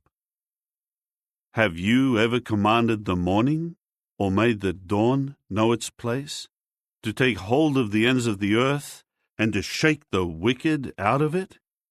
It is transformed like clay under a seal, and its features stand out like those of a garment. But the light of the wicked is held back from them, and their uplifted arm is broken. Have you gone down to the sources of the sea, or explored the deep waters? Have the gates of death been revealed to you, or have you seen the gates of deep darkness? Have you understood the vast expanse of the earth? Tell me, if you know all of this. In which direction does the light reside, and where is the place of darkness, that you should take it to its territory and understand the paths to its home? Do you know this because you were already born, and the number of your years is great? Have you entered the storehouses of the snow, or have you seen the storehouses of the hail, which I have reserved for the time of distress, for the day of battle and war? From what direction is light dispersed, and from where does the east wind blow on the earth? Who has cut a channel for the flood and made a path for the thunderous storm cloud, to make it rain where no man lives, on the wilderness where there are no humans, to satisfy devastated wastelands and cause the grass to sprout? Does the rain have a father? Or who fathered the dewdrops? From whose womb did the ice emerge? And who gave birth to the frost of heaven, when the waters are covered as if with stone, and the surface of the deep waters is frozen solid? Can you tie the ropes of the Kaima constellation, or untie the cords of the Kisel constellation? Can you lead out a constellation in its season, or guide the Ash constellation along with its sons? Do you know the laws governing the heavens, or can you impose their authority on the earth? Can you raise your voice to the clouds to cause a flood of water to cover you? Can you send out lightning bolts? Will they come and say to you, "Here we are"? Who put wisdom within the clouds, or gave understanding to the sky phenomenon? Who is wise enough to count the clouds, or who can tip over the water jars of heaven when the dust pours into a mass and the clods of earth stick together? Can you hunt prey for a lion, or satisfy the appetites of young lions when they crouch in their lairs or lie in ambush in their dens? Who prepares food for the raven when its young cry to God for help and wander about because there is nothing to eat? Chapter 39. Do you know the time when the mountain goats give birth? Have you watched the deer give birth to their young? Do you count the months that they must complete? Do you know the time when they give birth? They crouch down when they give birth to their young, and their labor pains end. Their young become strong and grow up in the open field. They go out and do not return to them. Who set the wild donkey free, and who untied the ropes of the wild donkey? I have made the desert plain its home, and the salt land its dwelling. It scorns the tumult of the city. It does not hear the shouts of the driver. It roams the hills, seeking pasture, looking for every green plant. Is the wild bull willing to serve you? Will it spend the night in your stable? Will you hold a wild bull to the furrow with a rope, or will it follow you to plough the valley? Will you trust in its great strength and let it do your heavy work? Will you rely on it to bring back your harvest, and will it gather it to your threshing floor? The wings of the ostrich flap joyfully, but can her pinions and plumage compare with the stork's? For she leaves her eggs on the ground, and she keeps them warm in the dust. She forgets that some foot may crush them, or that a wild animal may trample them.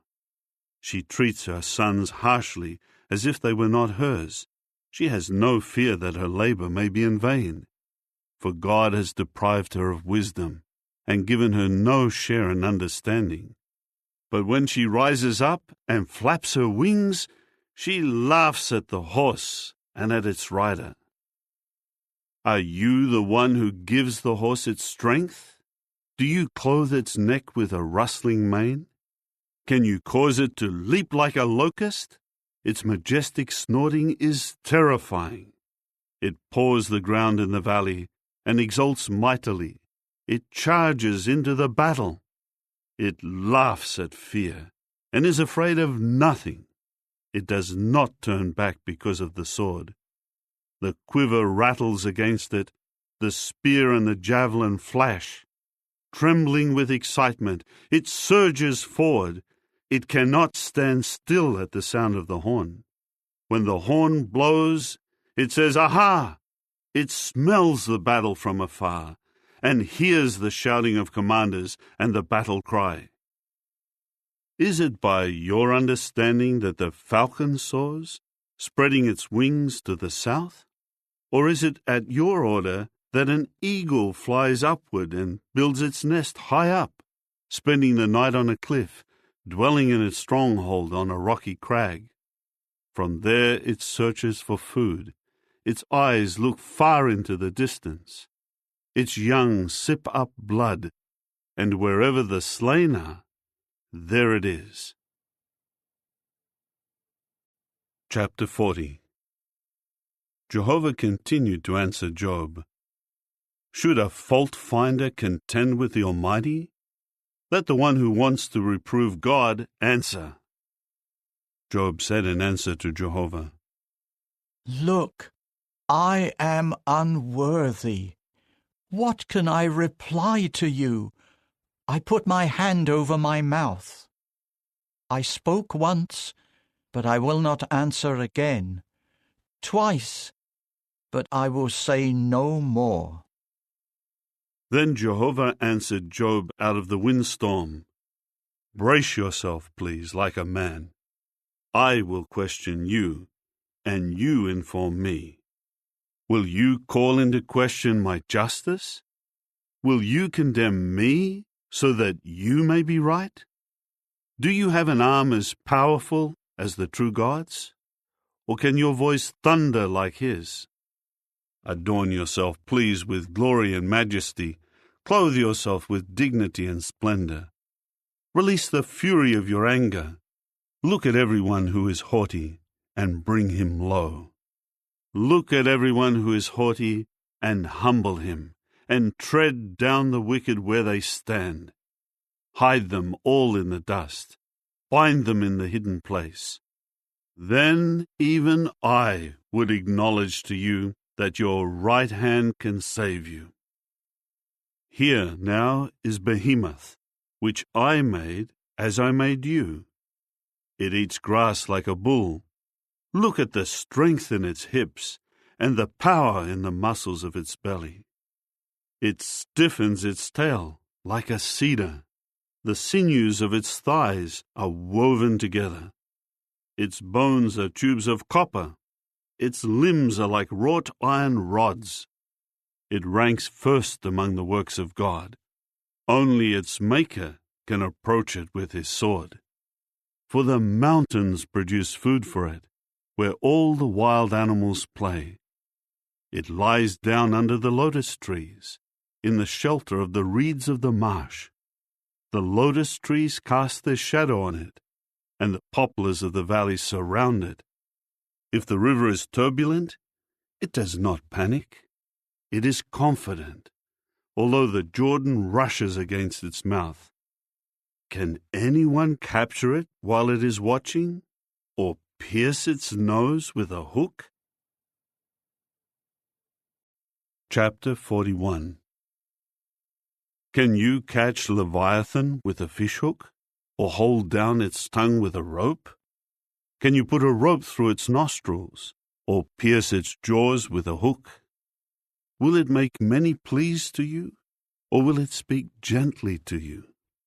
Will it make a covenant with you, so that you may make it your slave for life?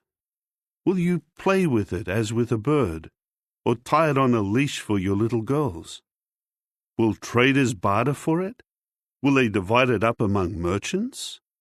Will you fill its hide with harpoons, or its head with fishing spears? Lay your hand on it. You will remember the battle and never do it again. Any hope of subduing it is futile. The mere sight of it would overwhelm you. No one dares to stir it up. So who is it who can stand up to me? Who has given me anything first, that I should repay him? Whatever is under the heavens is mine. I will not be silent about its limbs, about its mightiness and its well-formed body. Who has removed its outer covering? Who will enter its open jaws? Who can pry open the doors of its mouth? Its teeth all around are fearsome. Its back has rows of scales tightly sealed together. Each one fits so closely to the other that no air can come between them. They are stuck to one another. They cling together and cannot be separated. Its snorting flashes out light, and its eyes are like the rays of dawn. Flashes of lightning go out of its mouth. Fiery sparks escape. Smoke pours out of its nostrils, like a furnace fueled with rushes. Its breath sets coals ablaze, and a flame shoots from its mouth. There is great strength in its neck, and dismay runs before it. The folds of its flesh are tightly joined together. They are firm, as though cast upon it, and immovable. Its heart is hard as stone, yes, hard as a lower millstone. When it rises up, even the mighty are frightened. Its thrashing causes bewilderment. No sword that reaches it will prevail, nor will spear, dart, or arrowhead. It regards iron as straw, copper as rotten wood. An arrow does not make it flee. Sling stones turn into stubble against it. It regards a club as stubble, and it laughs at the rattling of a javelin. Underneath, it is like sharp fragments of pottery. It spreads itself in the mud like a threshing sledge. It makes the deep boil just like a pot. It stirs up the sea like an ointment pot. It leaves a glistening wake in its path. One would think that the deep had white hair. There is nothing like it on the earth, a creature made to have no fear. It glares at everything that is haughty. It is king over all the majestic wild beasts. Chapter 42. Then Job said in reply to Jehovah, Now I know that you are able to do all things, and that nothing you have in mind to do is impossible for you. You said, Who is this who is obscuring my counsel without knowledge? Therefore I spoke, but without understanding, about things too wonderful for me, which I do not know. You said, Please listen, and I will speak. I will question you, and you inform me. My ears have heard about you, but now I do see you with my eyes. That is why I take back what I said, and I repent in dust and ashes. After Jehovah had spoken these words to Job, Jehovah said to Eliphaz the Temanite, My anger burns against you and your two companions, for you have not spoken the truth about me, as my servant Job has. Now take 7 bulls and 7 rams, and go to my servant Job, and offer up a burnt sacrifice for yourselves. And my servant Job will pray for you. I will surely accept his request not to deal with you according to your foolishness, for you have not spoken the truth about me, as my servant Job has. So Eliphaz the Temanite, Bildad the Shuhite, and Zophar the Naamathite went and did what Jehovah had told them to do. And Jehovah accepted Job's prayer. After Job had prayed for his companions, Jehovah removed Job's tribulation and restored his prosperity. Jehovah gave him double what he had before. All his brothers and sisters and all his former friends came to him and ate a meal with him in his house. They sympathized with him and comforted him over all the calamity that Jehovah had allowed to come upon him. Each of them gave him a piece of money and a gold ring. So Jehovah blessed the last part of Job's life more than the beginning.